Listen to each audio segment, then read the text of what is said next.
if you could picture what we had up here before, along with the 3 chairs back here for Joe Ingersoll, we had a park clock, we had an aquarium, we had a water wall, and we had the bench, and we had 3 chairs and these 4 things here. It would have looked like a very big barrier coming into the store. And so I could see how he could stand at the front of the door and go, what? and that's just something that, the 3 of you really need to be aware of. And I know that it looked fine until we put up the chairs. And then we put up the chairs, and then you end up with this big blockage. And part of what we did by taking the MLs out of the front here was to create that non-blockage. So it might have even been a case where we would have moved the car case, for example, moved the chairs back, done some things here, and still kept the openness of the area. Okay, we're standing by, and we're ready. Don't worry about it. Get back to the chair. Everybody's got their Joe Ingersoll. Have you all had a chance to read those? Yes.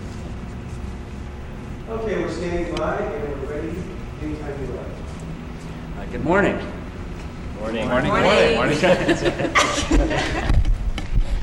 What we want to do today is bring you up to date on kind of the current advertising plans of the company, some of the new product introductions, and just getting the retail organization refocused in the direction that we want you to be refocused into. Forget that. Good morning. Good morning. We're here today to talk about new products, some of the new programs, some of the new focus items that we want to have the retail organization get up to date on. So as we go through the meeting, if there's any comments that you want to bring up or any ideas that you want to share, please feel free to do that.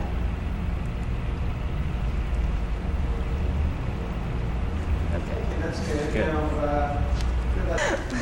all right, we're standing by, and we'll take a moment. What I'd like to start with Oh, is excuse me, please. go. I'd like to just, after this hearing, just take a slight pause. Fine. So I can edit in between. Got it. Otherwise, I got one voice. Okay, and we're standing by, and we're ready. What I'd like to start with is to get from you some comments that you've been hearing from your customers about the change in merchandise. So can you just kind of go through a basic kind of sales orientation or something that would help us get a handle on what your customer is saying about the new products that we're carrying or the direction? Eric. Well, a couple of comments I've gotten from customers. They think that it's time that we actually move in the direction that we're moving in because it's better for the economy, first of all. In what direction is that? The ecology direction, with the can crusher, the newspaper recycle center, that sort of thing. They think it's kind of good that we're getting out, not so much away from, but we're lessening all the high-tech products that we used to carry. So I think it's a really good. Are people asking for phones and the electronic items that we're no longer carrying? Not particularly. I don't think so. Okay. I like the use. I think there's been a heightened interaction with the customers lately. Some of the new fun products we've had, the gel soles, but it's something that people can try, and you actually see back in the store again excitement on their face, and they put them on and they're wiggling, and you see all these people walking through the store smiling, and with the super catch, and it seems like that excitement is back again. Excuse me. I'd like to wait to this best. And when we start, I'd like to start with the radio. And then we're going to typically do the detail. Okay? You're losing. We're going to take 3. Yeah, right. Take 27. That's good, my friend. I'd like to do, Drake, we'll go ahead and I think we should start again. Okay. Because I didn't like the introduction deal that I did. Okay. So, now this time, if you could look a little bit more towards camera. You have to look directly at it, but you might look a little bit over here. Yeah.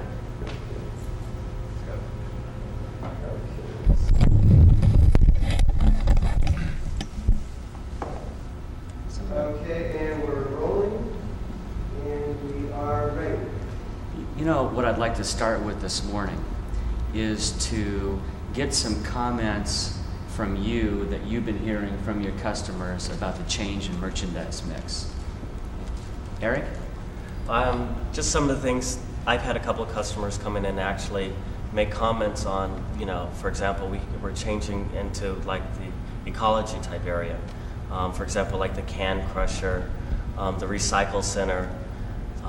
I think they enjoy us going in that direction. It's kind of a change for the company, more so than the high-tech area with all the telephones and that sort of thing. Okay, do you have people coming in disappointed because they've been asking for telephones or televisions or VCRs or? No, not at all. No one seems to be disappointed. I think they like the area that we're moving into because the products are new and they're exciting. They're different. Okay. And Al, what are you finding? I agree with Eric. It seems that the customers are again getting interactive with the store and with our products. That there's a genuine excitement from the customers, whether it's the gel soles or the super catch, where they're actually interacting with the products, with the salespeople, and it's fun and exciting again. And I think I think I better start again. I think I can only really be exciting once. That's good. I think you're doing this great. Now, okay, we're standing by, and you might want to go like this. Okay, that relaxes you considerably. Give it a try. We did it 3 times before I jumped out of an airplane. A lot less distance. That's right. Okay, now that's great. Okay, anytime you're ready, just wait for a little pause. I think, Craig, what I've enjoyed is the excitement in the store again. That with the introduction of the new products, it seems that we've gotten customers back interactive when they're approaching products, they're approaching salespersons, and there's an excitement in the store, excitement of having unique products and products that they're not finding in other places. I think it's a real key to what Al's saying is that you have to get the customer involved with the product. And in previous years, unfortunately or fortunately, we've been able to sit back. Customer walks in with the catalog in their hand, they hand us the list, we trot downstairs or out into the back room, pick up the items, bring them out, and ring up a lot of sales. We have to be better salespeople. Is everybody familiar with the new advertising format that we're going into where there's a separate mail order catalog and a separate retail book? Okay, Lori, what's your opinion of what that's going to do for our customers? Well, we're hoping it brings a lot of people into the retail stores and that they'll be able to find a lot of things in the stores and come in and actually walk out with them without having to resort to the mail order area. Okay. Has everybody seen the book? You've seen the black and white. This is the first retail mailer that's going to be sent out, and this should start arriving in people's mailboxes next Monday. So next week, we hope to see a surge in business based on mailing out about 900,000 of these to targeted retail customers that have shopped with us before. And these books are going to be themed. So the first theme is yard play, and it opens up on the park bench. You've all seen the black and white? Yes. And are we selling the park bench? Has anybody sold the park bench? No. How about a baseball glove? Okay. I haven't sold the baseball yet. Baseball bat. Baseball bat. We've sold gloves. Yeah, We've sold gloves. So what you see is much bigger, bolder presentations. It's a little smaller format, but you've only got, in this case, 1, 2, 3, 4 items in this spread. Well, Craig, it seems like the goal of the retail book is to create a more exciting picture or surrounding of the product, and that in turn is going to drive the customer into the store. So it'll give us a little more flexibility in the design, and we won't be so caught up like we are in the catalog, which has to be very copy intensive for the customer to order. And great point. And here's the other critical thing. This is the retail book. These are the products that you should be focused on. Make sure that they're in stock. Make sure that they're displayed properly. We've got the glove, the baseball bat, the park bench right up here in the front of your store. This is the, this is the May catalog, and I think you probably have copies of this in the store now. This is a mail order book, and you can see that it says catalog. So we're going back to the format that made us very successful in the past by having catalog only items, some unique items, and then having retail items in the retail book. So if you're out of stock on this cover item, this is a catalog item. That isn't something that you need to be concerned with. Take the mail order on it. I don't know how many can crushers you have in stock now. Any? Yeah, we sold out again. Okay. They sold very well. So what you've got is you've got this unique advantage as a mail order retail company. No other company in the world is carrying this product. So if a customer wants to go buy it, they can't go buy it anyplace else. They have to purchase it from us. If we don't have it, that means nobody has it. You have the advantage of taking a mail order and just say, Mr. and Mrs. Customer, nobody else has this product. We're carrying this exclusively. Let me take the mail order. Your credit card won't be billed until it's shipped, and as soon as they arrive, it will be shipped to you. It's such an easy sales pitch when you have that type of a pitch to make. When it's a Panasonic phone and they know that they can go to Macy's or the Good Guys or Circuit City and get it, it's a much harder sales pitch to make. So make that distinction. Don't worry about what we're out of stock on. Move to the mail order sale. Worry about what we're in stock on and sell that. We had a great example. I was talking to Craig Trudeau yesterday. He was the district manager in the Texas area. And Craig says, we just had this great sales experience happen in Dallas. A customer came in and asked if we still had the knife sharpener. And you guys should remember that product. Well, 99.9% of our salespeople would say what? No, I'm sorry, we're out. Okay. But Carter, the salesperson in Dallas, said, we don't carry that product anymore, but let me show you something that's better. And what do you think he showed him? Never need sharpening. The never need sharpening knife set. It's a no-brainer. But we have to be better salespeople, and that's where each one of us in our position, whether it's the regional manager, the district manager, store manager, assistant manager, salespeople, we have to be better in our positions so that we take our performance up a notch. We have a tendency, because we're human, to evaluate the performance of everybody else's job and saying, boy, if they just did a better job, if they just got me more inventory, if the advertising was just a little bit better, if our store was located someplace else, if, we would do a whole lot more. Well, I don't know about you, but I'm real tired of hearing that the solution to our problems are things we can't fix. because then we're in a kind of a never-ending spiral here. And the solutions to our problems and the solutions to our sales resurgence are things that we can fix.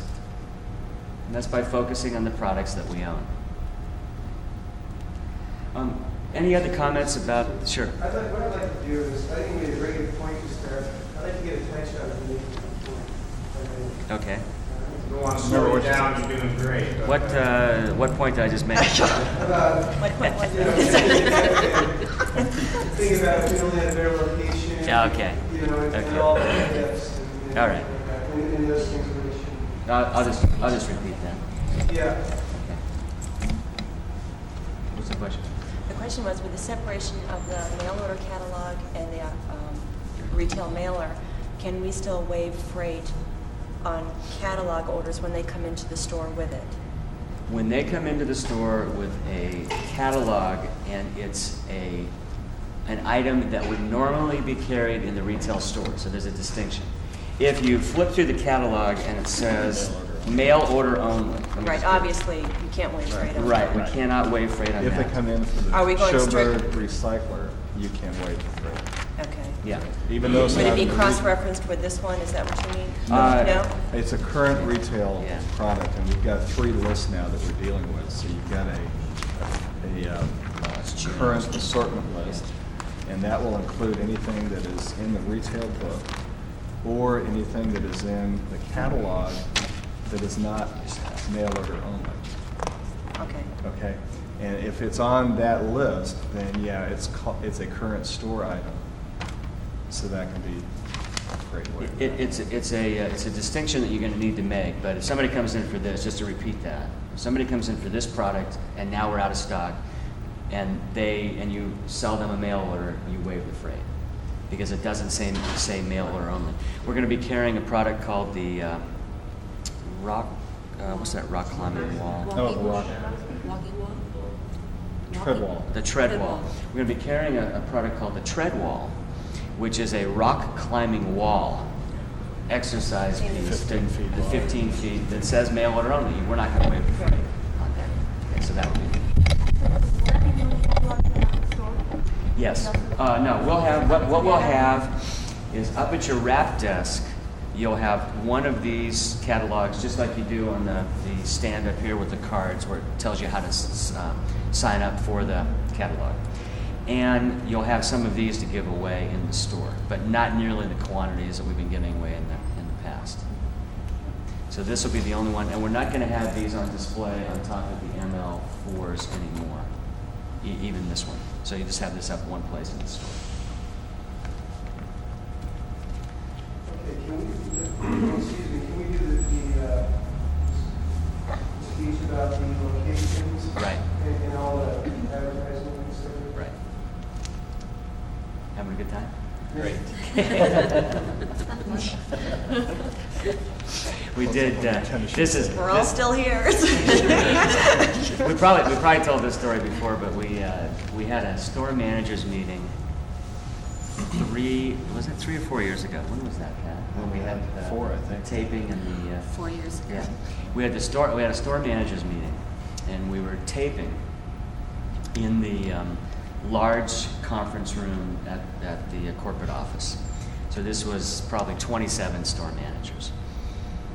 And we had just come out with the commitment to excellence, that little 2-paragraph credo that Richard had written about special services. And when you come into a retail store, our people know the products, you're going to have an experience that's better than you ever thought it was going to be, and all that. And we actually had put that in front of their binders, plus giving out little cards on it. So we were all around in the room, and Richard came in and he's talking, and he says, can anybody tell me what the commitment to excellence is? And there's 27 frozen faces. And the lights are on, and we got the big camera, not even the little camera.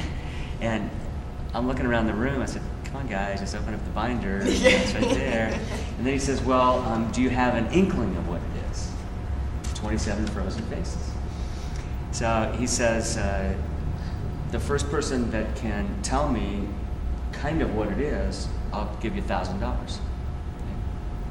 Nobody's saying that. And all they had to do was they kind of had to do, and he says, you can read it, doesn't it? Just open it up and it's right there. So the point of that is that people do freeze up a little bit on the tape. Okay. And one thing I'd like to say is, sometimes when I'm going like this, occasionally someone will turn directly into the camera. So I'm trying to get reaction shots while he's talking, so I won't be able to use that. Oh, am I on TV? That's Pay no attention to the video. Right, yeah. Okay. Making a speech, you just talk. So we'll go through and make that point again. So we're ready to roll. The thing that's critical, one thing that I really want each of you to keep in mind as you're going through your daily duties and reporting to work and representing the SHRP image on the sales floor, we can't allow a situation or a thought process to occur where the solution to our problems are things we can't fix, because then we're not going to accomplish the goals that we want to accomplish as a company or individually. Don't call us up and tell us that we should move the store, that we're out of a product, that we should be carrying different products, that we are in a situation where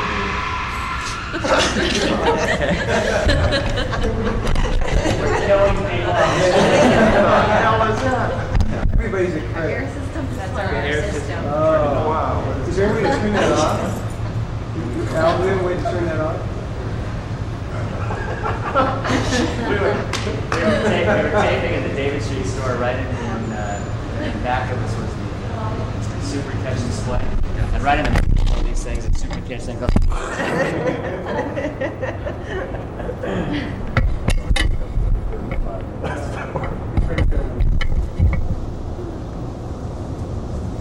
But Craig, you know what I was going to say? The other day I had a couple come in. They bought a translator, speaking translator, and I kind of walked them through it. And they were so happy. The lady was recording me when I was at the end. She kind of, she's over and she's fun talking to her. And, it's really nice. But anyway, the point is, she was really happy that I was able to go through all the details of it and explain it to her. She says, oh yeah, I've gone to Macy's and I've gone to this store and that store.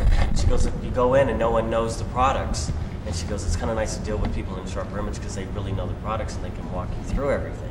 So they bought it, but it was great to feel that way, that I actually helped them and, that they know about our company as being a service type company. Get some service. So, Good. Did you get that? Yeah, I did. Can I make part of it again? 'Cause we were Yeah, no, that's fine. I think what if you can just kind of go through that again, Eric, the key to success in any retail company is that we can provide incredible. The key to success for the Sharper Image has been that we've always been able to provide outstanding customer service. And we have to get that aura back. We have to get our customer to really understand that that's what's going to happen when they come into our store.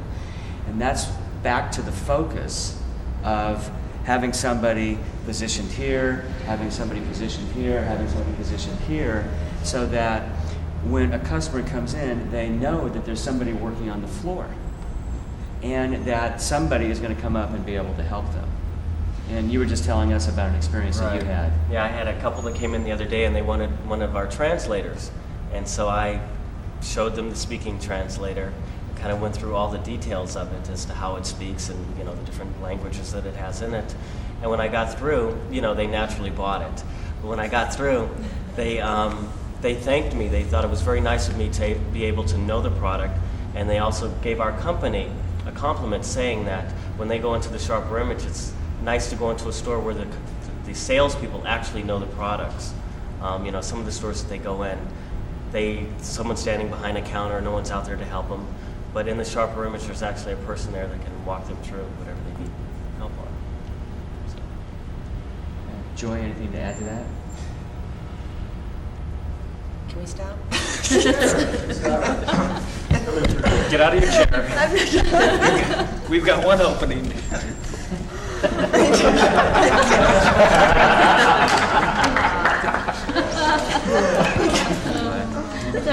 Everybody moved on one. I think we should do that. Go ahead. You want to say something? I just have one other follow-up. No, you left it with Charlie, so you're going to have to either. Or can you just take it out? Yeah, that's fine. Okay, so we'll end with Eric. Okay. Yeah, but I would like to change angle slightly to the red. Okay. Yeah, that's great. That's perfect. We're ready. Great. The only thing I'd like to add would be to take the sales experience to another plane, so to speak. And I'm going to get real single-minded in a lot of the store visits going around and preaching this, and this may become old hat to hear it, but I still think it's very basic and it's a focus we can have day in and day out with a customer, and that's to create additional selling situations. And it goes back to the point where we were carrying around the ultra pest deterrent here in the store. It created situations with the customer that wouldn't have existed had we not done that. And that's why we ask you to carry the key organizer around. I know it can be a little cumbersome or seem a little offbeat to have it, but what better thing to have with you than something you can have with you that's lightweight and you can add $29 to every sale. So that's really the message that I think has to go along with creating that extra experience, is put yourself in a situation to show something to the customer that they did not come in to see. And what better items than the double commission items or something unique from the Sharper image that they can't find anywhere else. How's double commission working? Very well. Very well. It's a great program. You definitely want to push those Sharper image definitely want to push those Sharper image products. It's good. Well, that's the whole reason that the program was developed. It was to give salespeople and management extra incentive to show the products that we really stand for.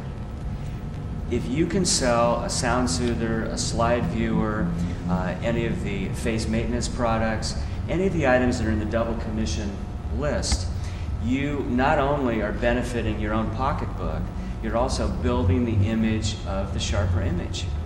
And by what I mean by that is that these are products that you cannot find elsewhere.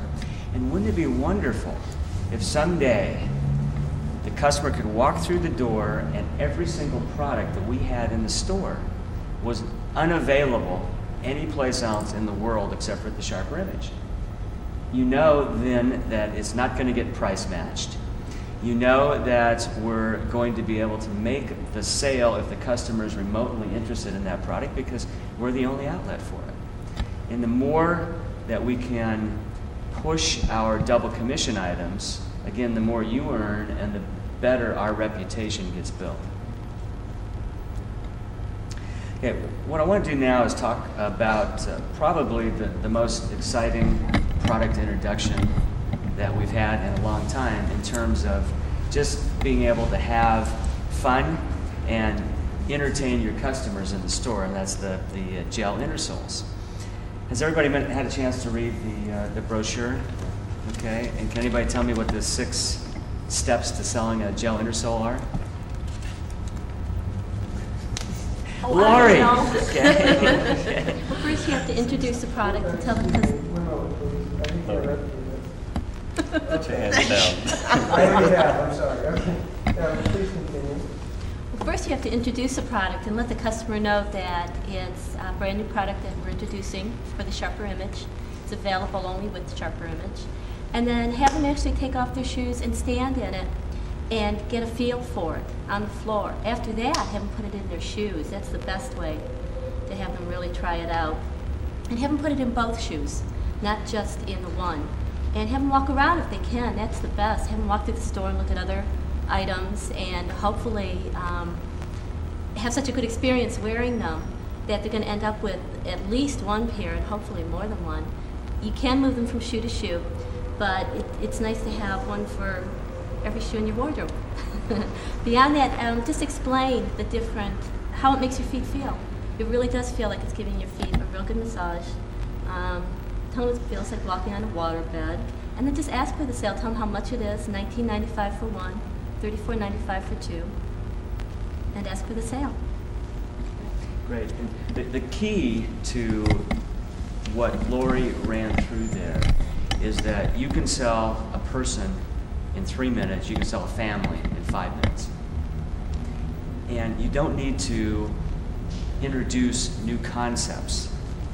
We had a lot of fun experiences when we were doing the test selling and setting up the test program. We were in New Orleans, Palm Beach, Miami, 2 of the New York stores, and we were in South Street Seaport. And I saw what can happen when salespeople get a little overly enthusiastic about this product in terms of going beyond the selling techniques that we've introduced. One of our salespeople came up to a customer and says, you know, when your feet feel good, your head feels good. Well, maybe, okay? but that's not part of the pitch. And just in case you forget what the pitch is, we put these white test panels on the floor with a pair of inner soles on each one of the test panels. And all you need to do is read these. And it says, try a massage for your feet. It's like walking on a waterbed, guaranteed for 1 year or 10,000 miles. And if somebody asks you how they gauge, we have an answer for that. Did you read that? Thalheimer pedometer. Okay, good. Cool, refrigerate in the summer, or warm, microwave in the winter. So it's got a great number of sales pitches, and you don't need to talk about easing lower back pain or making your head feel good or all these other things. That it may have some benefit towards the customer, but we're not saying that these are $100 orthotics. These are $19.95 or $34.95 for 2 pair. So you need to, as Lori said also, get the customer to put these into their shoes. Don't put them into their shoes for them. Get them to put them into their shoes so they understand how they go in and out, and have them walk around. And the other critical part of this is that this is not the only product we want to sell. Because if we sell these all day long, we're not going to make our numbers. So this has just got to be something that they can come in, have some fun with, and then look at all the other great products that are available in the store to purchase.